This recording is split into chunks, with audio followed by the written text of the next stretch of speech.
Hello students, I hope that you're all doing fine. This is the 11th lecture of this certification course, and in this lecture I'm going to discuss with you section 28, section 29 and section 30 of Indian Contract Act of 1872. So let's begin. So we are going to start with restraint of legal proceedings. As you can see on your screen right now, as mentioned in Halsbury's Laws of England, it is a well-known English rule that an agreement purporting to oust the jurisdiction of the courts is illegal and void on grounds of public policy. Thus, as seen in Baker v. Jones, any clause in an agreement providing that neither party shall have the right to enforce the agreement by legal proceedings is void. However, it has been held in Rose and Franco v. J.R. Crompton and Rose Limited that an agreement may stipulate that there is no intention to contract, or that it is only a gentleman's agreement. In such a case, no action is possible under the agreement.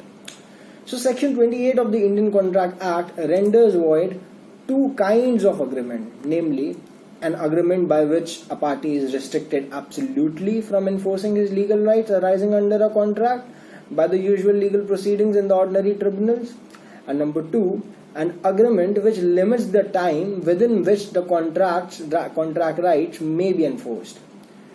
So, section 28, it reads as agreement in restraint of legal proceedings void. Every agreement by which any party thereto is restricted from absolutely enforcing his rights under or in respect of any contract by the usual legal proceedings in the ordinary tribunals, or which limits the right or which limits the time within which he may thus enforce his rights, or which extinguishes the rights of any party thereto or discharges any party thereto from any liability under or in any respect of any contract on the expiry of a specified period so as to restrict any party from enforcing his rights, is void to that extent. Thus, these are the two situations where every agreement in restraint of legal proceeding would be void. Now, there are exceptions to this. So exception 1 says that saving of contract to refer to arbitration dispute that may arise. This section shall not render illegal a contract by which two or more persons agree that any dispute which may arise between them in respect of any subject or class of subjects shall be referred to arbitration, and that only the amount awarded in such arbitration shall be recoverable in respect of the dispute so referred. Exception 2 says that saving of contract to refer questions that have already arisen. Nor shall this section render illegal any contract in writing by which two or more persons agree to refer to arbitration any question between them which has already arisen, or affect any provision of any law in force for the time being as to references to arbitration. And then there is exception 3, which says that saving of a guarantee agreement of a bank or a financial institution, this section shall not render illegal a contract in writing by which any bank or financial institution stipulate a term in a guarantee or any agreement making a provision for guarantee for extinguishment of the right or discharge of any party thereto from any liability under or in respect of such guarantee or agreement on the expiry of a specified period which is not less than 1 year from the date of occurring or non-occurring of a specified event for extinguishment or discharge of such party from the said liability. Now there is an explanation attached to it which you can read on if you want to. Now we're going to start with the explanation of this section and the different category of case laws that can come as a part of this section under the PCSJ examination. So, restriction on legal proceedings. To begin with, it has been held in Munshi Amir Ali vs. Indrajit Kaur that the right to appeal does not come within the purview of this section. A party to a suit may agree not to appeal against the decision. Now, talking about compromises outside court, we have an authority of Shashi Agarwal vs. Debt Recovery Appellate Tribunal, in which case the claim in question was under the recovery of debts due to Banks and Financial Institutions Act of 1993. So the parties entered into a compromise outside the court regarding withdrawal of proceedings, and the court said that it was not hit by section 28, 57 and 59 of the Contract Act because no restraint was being placed upon institution of proceedings. So while we're talking about that, there is an idea related to limitation of time which does come under the ambit of this section. So Another kind of agreement rendered void by the section is where an attempt is made by the parties to restrict the time within which an action may be brought so as to make it shorter than the one prescribed by the law of limitation. So according to the Limitation Act of 1963, for example, an action for breach of contract may be brought within 3 years from the date of breach. And if a clause in an agreement provides that no action should be brought after 2 years, for example, then the clause is void. Thus, in the case of Harshad Coop MKTG Society Limited versus United India Fire and General Insurance Co. Limited, clauses in the standard fire insurance policy of the insurer containing a limitation to 12 months of the occurrence of the event or 3 months of the rejection of the claim by the insurer were not permitted to be invoked to bar the claim filed within 3 years. At the same time, in Hirabai Nartom Das versus Manufacturers Life Insurance Co., a similar case before the Bombay High Court, a clause providing that no suit shall be brought against the company in connection with the said policy later than 1 year after the time when the cause of action accrues was held valid. The court saying that the effect of the agreement was not to limit the time but to provide for the surrender of rights if no action was brought within that time. Now, speaking of the effect of amendment, the amendment of the section in 1997 has brought about this change that all clauses which reduce the normal period of limitation were held to be void to that extent. Thus, as held in Continental Construction Limited versus Food Corporation of India, the artificial distinction between a clause cutting short the period of limitation and a clause providing for extinction of rights after a specified period has been eliminated now. Now, speaking of forfeiture and surrender of rights, cases of this sort have been distinguished from those which provide for surrender or forfeiture of rights if no action is brought within the stipulated time. So an example of this kind can be that of Girdhari Lal Hanuman Box versus Eagle Star and British Dominant Insurance Co. Limited, whereby a clause in the policy of life insurance provided that if a claim be made and rejected and an action or suit be not commenced within 3 months after such a rejection, all benefits under the policy shall be forfeited. So in this case, the clause was held valid. At the same time, in the case of Prithvinath Malta versus Union of India, the Jammu and Kashmir High Court extended the same principle to the government contracts. So a clause in a government contract here provided that the President of India shall be discharged from all liability under the contract unless an arbitration or a suit is coming within 6 months from the expiration of the period. So this clause was held to be valid, and explaining the distinction between extension of rights and limitation of time, the court said the distinction may be a fine one, but it is nonetheless a fundamental distinction. The arrangement in one case takes it for granted that the right as well as the liability exists, but the time for enforcing it is sought to be limited, while in the other case, the parties agree that the right as well as liability shall stand extinguished if a specified event occurs. So what section 28 forbids is not extinguishment of the rights or liabilities of a party to a contract on the happening of a specified event, but the limiting of the time within which a party may enforce his rights. So it is obvious that a party will have no right to enforce if the rights have already been extinguished under the contract, and in such a case there can be no question of the time for the enforcement of the rights being limited. What happens is the right itself ceases to exist. Now, talking about the words absolutely, that is, it's a partial restriction as to jurisdiction.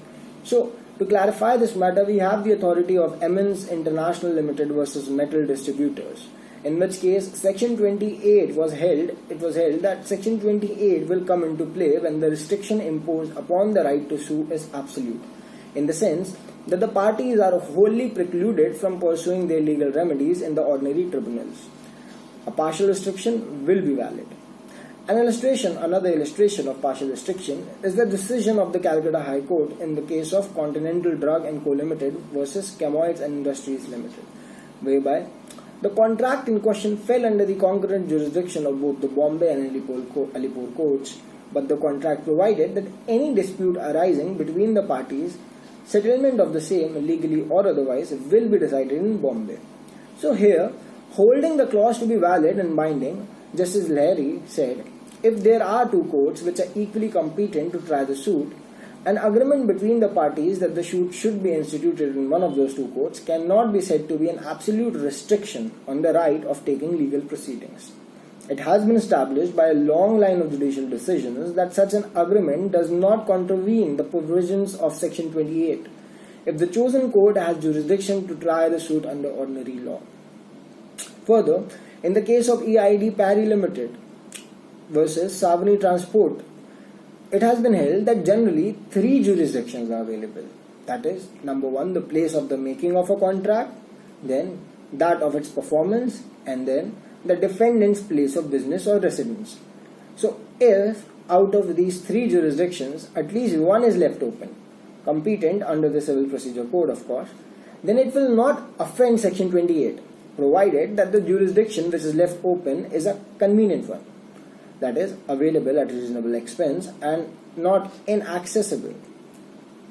Now, lastly, in relation to provision for foreign jurisdiction, in Emmons International Limited versus Metal Distributors, where a contract stated to be an international commercial contract and contained a clause which provided for dispute redressal mechanism through arbitration and that the contract was to be construed and governed by English law, here the court said that the effect of the provision was that only English courts would have exclusive jurisdiction.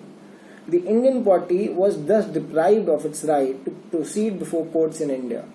The court could not permit it because it violated Section 28 of the Contract Act.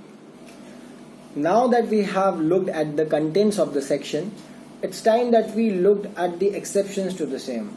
So, the first exception is the reference of future disputes to arbitration.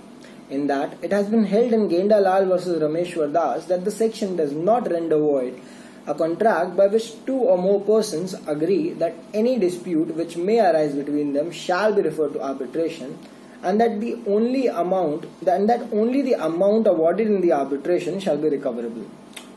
Thus, an agreement between the parties to refer dispute to arbitration is perfectly valid. The second exception is that of reference of existing questions to arbitration. So this exception saves contract to refer to arbitration questions that have already arisen. And in Atlas Export Industries versus Kotak & Co., where the parties agreed to refer their disputes to arbitration, they were held to be bound to do so. The fact that the arbitrators were situated in a foreign country could not by itself be enough to nullify the arbitration when the parties accepted the arrangement with their eyes wide open and willingly, and more so when the parties appointed arbitrators and participated in proceedings. So a question has been asked in UPPC's examination of 2015, where it said that an agreement to not pursue legal remedies but to refer the dispute to the arbitration or to the arbitrator under Section 28 of ICA is, and as you must have made your mind by now, it is valid. Now moving on, Section 29, that is uncertain agreements. So Section 29, the literature on Section 29 is much lesser than that on Section 28 and Section 27. Nonetheless, it is equally important, and a question, in fact, more than one question has been asked on this given section, and it's important that we study with the same enthusiasm. So Section 29 says, agreements void for certain uncertainty. So agreements, the meaning of which is not certain or capable of being made certain, are void. And it has illustrations. A agrees to sell to B 100 tons of oil. There is nothing whatever to show what kind of oil was intended. The agreement is void for uncertainty. A agrees to sell to B 100 tons of oil of a specified description known as an article of commerce. There is no uncertainty here to make the agreement void. A, who is a dealer in coconut oil only, agrees to sell to B 100 tons of oil. The nature of A's trade affords an indication of the meaning of the words, and A has entered into a contract for the sale of 100 tons of coconut oil. A agrees to sell to B all the grain in my granary at Ramnagar. There is no uncertainty here to make the agreement void. A agrees to sell to B 1000 mons of rice at a price to be fixed by C. As the price is capable of being made certain, there is no uncertainty here to make the agreement void. And lastly, A agrees to sell to B my white horse for rupees 500 or rupees 1000, there is nothing to show which of the two prices was to be given. Thus, the agreement is void. Now, the reason why certainty is necessary can be made out from the statement of the House of Lords in Scammell versus Osto. It is a necessary requirement that an agreement, in order to be binding, must be sufficiently definite to enable the court to give it a practical meaning. Its terms must be so definite or capable of being made definite without further agreement of the parties, and that promises and performances to be rendered by each party are reasonably certain. So an interesting illustration is Guting versus Lin. A horse here was bought for a certain price coupled with a promise to give £5 more if the horse proved lucky.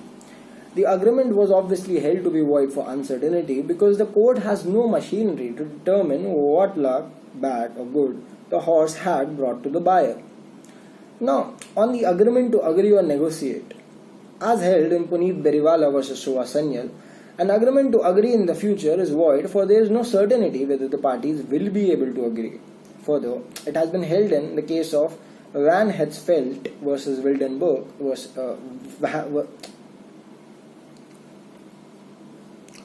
Further, it has been held in the case of Van Hetsfeldt Wildenberg versus Alexander that if the execution of a further contract is a condition or term of the bargain, no contract arises because the law does not recognize a contract to enter into a contract.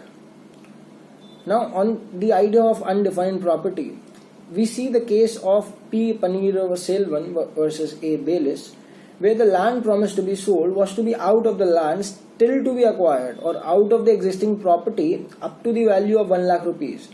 The price was to be agreed upon at a later date. There was still no certainty up to the time of the suit for specific performance as to the identification of the land and the price fixation. So here the agreement was held to be void for uncertainty.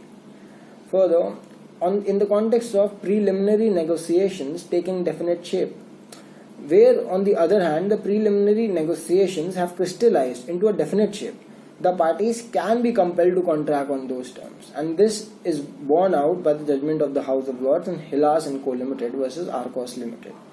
Here, the facts were different to that of the earlier case. Here, the contract was to purchase for the year 1930 22,000 standards of softwood goods of fair specification, with an option to buy 1 lakh for the year 1931.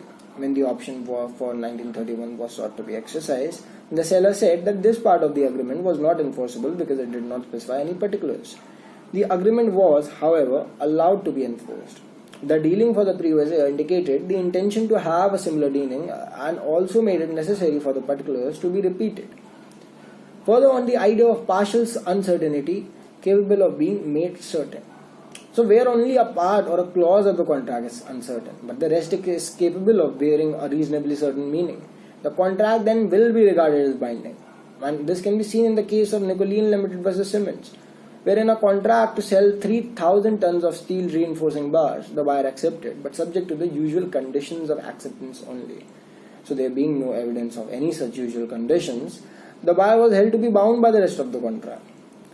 Further, in relation to lockout agreement, it is important that we read the case law of Walford versus Miles, where the court has held that in a lockout agreement by which one party for good consideration agrees for a specified period of time not to negotiate with anyone sale of business and premises in this case, except the other party for the sale of his property, can constitute an enforceable agreement.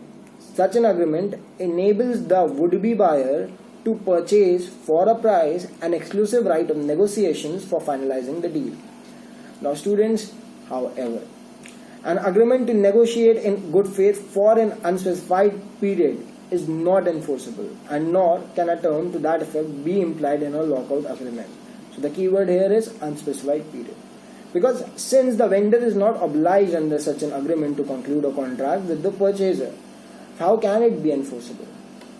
So he would not be able to know when he can withdraw from ongoing negotiations, and the court cannot also be expected to decide whether subjectively a proper reason existed for the termination of negotiations. Now that we're done with section 29, let's draw attention towards wagering agreements, that is section 30. So section 30 reads as agreements by way of wager void. agreements by way of wager are void, and no suit shall be brought for recovering anything alleged to be won on any wager or entrusted to any person to abide by the result of any game or other uncertain event on which any wager is made. There is an exception in favor of certain prizes for horse racing, and this section shall not be deemed to render unlawful a subscription or contribution or agreement to subscribe or contribute made or entered into for or towards any plate, prize or sum of money of the value or amount of 500 rupees or upwards to be awarded to the winner or winners of any horse race.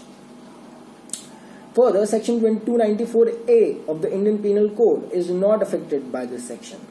It says, nothing in this section shall be deemed to legalize any transaction connected with horse racing to which the provisions of section 294A of the Indian Penal Code apply. So before we start with the literature on this section, UPPCJ 2012 have asked this very basic question: a wagering contract depends on. So here the only confusion that could be there could be between option A and B. But when we read the section thoroughly, we realize that an uncertain event is the sine non qua of this particular section. So the answer had to be A. Now, requirements of definition. It is important that we expand the definition, because as such no definition is provided that defines wager as such. So section 30 only says that agreements by wager are void. It doesn't define wager. Thus, the most illustrative definition of wager is that given by Justice Hawkins in the case of Cargill versus Carbolic Smoke Ball Co. And this is one case that we have discussed. So, in this case, Justice Hawkins had to offer that a wagering contract is one by which two persons professing to hold opposite views touching the issue of a future uncertain event mutually agree that dependent on the determination of that event, one shall pay or hand over to him a sum of money or other stake, neither of the contracting parties having any other interest in the contract than the sum or stake he will so win or lose, there being no other real consideration for the making of such contract by either of the parties. So it is essential to a wagering contract that each party may under it either win or lose, whether he will win or lose, being dependent on the issue of the event and therefore remaining uncertain until that issue is known. If either of the parties may win but cannot lose, then it is not a wagering contract. So this statement has the merit of bringing out all the essential features that make a transaction a wager. To begin with, an uncertain event, like I mentioned earlier. So the first thing essential to wager is that the performance of the bargain must depend upon the determination of an uncertain event. A wager generally contemplates a future event, alright, but it may even relate to an event which has already happened in the past, and thus option B goes out of the equation. But the parties are not aware of its result or the time of its happening. Secondly, mutual chances of gain or loss. The second essential feature is that upon the determination of the contemplated event,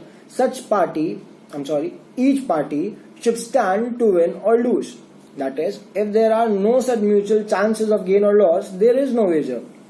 Thus, in the case of Baba Sahib versus Rajaram, whereby two wrestlers agreed to play a wrestling match on condition that the party failing to appear on the day fixed was to forfeit rupees 500 to the opposite party, and here is the interesting part, and the winner was to receive rupees 1125 out of the gate money. The defendant failed to appear in the ring and the plaintiff sued him for rupees 500. So here it was held that the agreement could not be looked upon as one of wagering in law.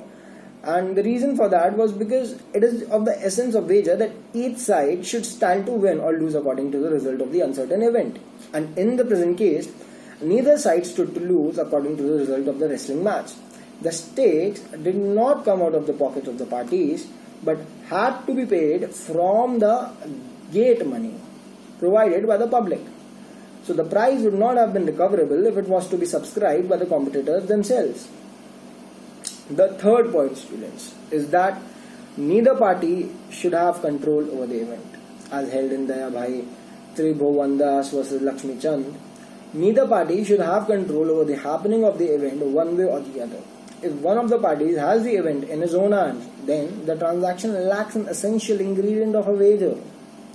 And lastly, the fourth essential of this definition is that no other interest in the event exists. So it has been established in the case of Alamiani versus Positive Government Security Life Assurance Co. that neither party should have any interest in the happening of the event other than the sum or stake he will win or lose.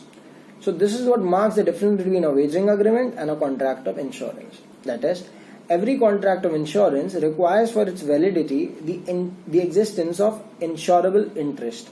An insurance effected without insurable interest is no more than a wagering agreement and therefore void.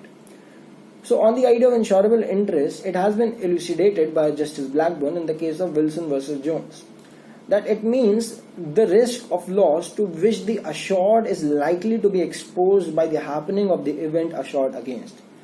On the other hand, in a wager, neither party is running any risk of loss except that which is created by the agreement itself. Now, talking about the effects of wagering transaction. A wagering agreement being void cannot be enforced in any court of law. Section 30 expressly declares that no suit shall be brought for recovering anything alleged to be won on any wager or entrusted to any person to abide the result of any game or other uncertain event on which any wager is made. Thus, the amount won on a wager cannot be recovered. And in Badri Das Kothari versus Meghraj Kothari, whereby two persons had entered into wagering transactions in shares and one became indebted to the other. Here, a promissory note was executed for the payment of their debt. The note was held to be not enforceable. So, another simple question was asked in UPPC's examination 2006, which said wagering agreements are void and not enforceable by law. As simple as that. However, there was a mains question in UPPCJ 2000. It said B contracts with C to pay him rupees 500 on a given day, and if he fails to pay him, then he will pay rupees 1000 to C. B failed to pay on that day. Can C recover rupees 1000 from B? So in the present problem, students, we see that B contracts with C to pay him rupees 5000 on a given day on the condition that if he fails to pay him, then he will pay rupees 1000 to C. So we see here that B has failed to pay on that day. Thus, it is a wagering contract which is void according to this section 30. And thus, no suit shall be brought for recovering anything alleged to be won or on any wager. Hence, C cannot recover rupees 1000 from B. Now, speaking of collateral transactions, it has been laid down by the Supreme Court following previous authorities in Gherulal Parekh versus Madhyo Das that though a wager is void and unenforceable, it is not forbidden by law. Hence, a wagering agreement is not unlawful under Section 23 of the Contract Act, and therefore the transactions collateral to the main transaction are enforceable. Now, speaking of the exceptions to this section, that is horse race, first of all, the section does not render void a subscription or contribution or an agreement to subscribe or contribute toward any late price or sum of money of the value or amount of 500 rupees or upwards to the winner or winners of any horse races. The second exception is that of crossword competition and lottery, as elucidated by Chief Justice Lord Heward in Coles versus Ordnance Press Limited. If skill plays a substantial part in the result and prizes are awarded according to the merits of the solution, the competition is not a lottery. Otherwise, it is. Further, the Madhya Pradesh High Court and Subhash Kumar Manwani versus State of Madhya Pradesh has characterized lotteries as wager. An agreement for payment of prize money on a lottery ticket came within the category of wagering agreement as contemplated by Section 30. The court further said in this case that the provisions of neither a central act nor that of a state act controlling the activities relating to lottery would change the basic nature of the transaction. Thus, a suit for recovery of the prize money was not allowed. Now lastly, in relation to illegal and void agreements, the Contract Act draws a distinction between an agreement which is only void and the one in which the consideration or object is also unlawful. So as held in Pringle versus Jafar Khan, Section 23 points out in what cases the consideration of an agreement is unlawful, and in such cases the agreement is also void, that is not enforceable at law. But sections 25 to 30 refer to cases in which the agreement is only void, though the consideration is not necessarily unlawful. The reason why I'm discussing this aspect with you students is to bring clarity to the matter, so that if a question is asked in a twisted form, you're able to solve the question based on a clarified idea of the same section.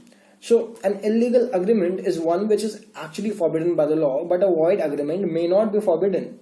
The law may merely say that if it is made, the courts will not enforce it. Thus, every illegal contract is also void. But a void contract is not necessarily illegal. And make note of this because this can come as a MCQ question. That is how MCQs come usually. However, the distinction is not always clear. So, in UPPCSJ of 2003, a question was asked, and it was an assertion reasoning question. The question said, where the assertion was, all illegal agreements are void, but all void agreements are not illegal. And the reasoning was given, only those agreements of which the object of consideration is unlawful are known as illegal agreements. So here you can see this is the exact point that I'm discussing with you, and hence A was the answer here. Now while we're discussing this, let's talk about a few categories of cases. For example, where the main transaction is void in either case. Another similarity between an illegal and a void agreement is that in either case, the main or the primary agreement is unenforceable. So nothing can be recovered under either kind of agreement, and if something has been delivered or some payment made, it cannot be recovered back. Further, no action is there under the main transaction. Yes, as laid down by the Supreme Court in Kedarnath Matani vs. Prahlad Rai, the principle of public policy is this: ex dolo mala non-oritur action. And it means that no action arises from deceit. No court will lend its aid to a man who found his cause of action upon an immoral or an illegal act. If the cause of action appears to arise extra cause or the transgression of a positive law, there the court says that he has no right to be assisted. Nonetheless, this comes with certain exceptions in that where the contract is still executory, in the sense that no part of the illegal purpose has been carried into effect, the money paid or goods delivered under it may be recovered. But if he waits till the illegal purpose is carried out, or if he seeks to enforce the illegal transaction, in neither case can he maintain an action. In this given case of Taylor vs. Boers, a debtor executed a transfer to deceive his creditors, but before any creditor could be deceived, he repented and sought to recover back the property, which he was allowed to do. It seems that the repentance of the debtor was due to the failure of his design. So after executing the transfer, he had summoned a meeting of his creditors to effect a compromise, but the creditors did not turn up. Now, the second exception is that of parties not in peri delicto. It is a settled law that where the parties are not in peri delicto, the less guilty may be able to recover money paid or property transferred under the contract. This possibility may arise in three situations. First, the contract may be of a kind made illegal by a statute in the interest of a particular class of persons of whom the plaintiff is one. Secondly, the plaintiff must have been induced to enter into the contract by fraud or strong pressure. And thirdly, there is some authority for the view that a person who is under a fiduciary duty to the plaintiff will not be allowed to retain property or to refuse to account for money received on the grounds of an illegal transaction. And the same has been held in the case of Fakir Chand Seth versus Dambaruadar Bania.